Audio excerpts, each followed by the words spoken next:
Well, y'all, we had a good run. Let me start off this video by saying something very important before the feds start busting down my door. I am not a harm to myself or others, and I do not, nor have I ever intended harming myself or others. I'm just a that has a lot of opinions, okay? And with all of that being said, Homeland Security can now spy on LGBTQ plus people and groups as threats to the United States safety. Oh!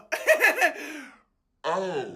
Hi everyone, if you're new, welcome. If you're not, you know what fucking time it is, bitch! It's time for the Daily Scrape! So let me get this straight. I mean, I'm not straight, but the Department of Homeland Security, or DHS, very much is. Actually, I'd go as far as to argue that they are aggressively heterosexual. Not that that's a bad thing, but it is a bad thing when the DHS deletes protections for LGBTQ plus people in their surveillance policies. Basically, the Biden administration had a policy that said, you can't monitor someone just because they're gay, trans, queer, none of that. Go spy on the real threats, like, I don't know, billionaires cutting funding to children's cancer research. But now, under the Trump 2.0 regime, the DHS is like, yeah, actually cancel that. We're gonna be watching you, Mind you, this is the same department that has been caught under the Trump administration, interviewing people in jail without legal protections, targeting journalists, spying on people protesting, monitoring Black Lives Matter and abortion rights protests, tracking people's political opinions about the government, elections, and I wouldn't be surprised if they were tracking me at this point. And who's currently running DHS? Kristi Noem. Miss, let me visit a human rights violating detainment center in El Salvador for fun herself. And first of all, I want to thank El Salvador and their president for their partnership with the United States of America to bring our terrorists here and to incarcerate them and have consequences for the violence that they have perpetuated in our community. The same Kristi who also starred in this commercial. If you are here illegally,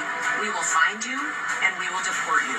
You will never return. She has literally built a brand on being homophobic and hating the LGBTQ plus community, doing things such as signing a bill into law that allows businesses to deny goods and services to LGBTQ plus people. She also openly opposes same-sex marriage, like she does not hide her homophobia. So yes, our government has taken the LGBTQ plus community off the do not touch list, and they have instead put us on the maybe they're a terrorist list. So if my TikTok suddenly disappears, I didn't delete my account, it wasn't the algorithm, I wasn't banned, it was Homeland Security.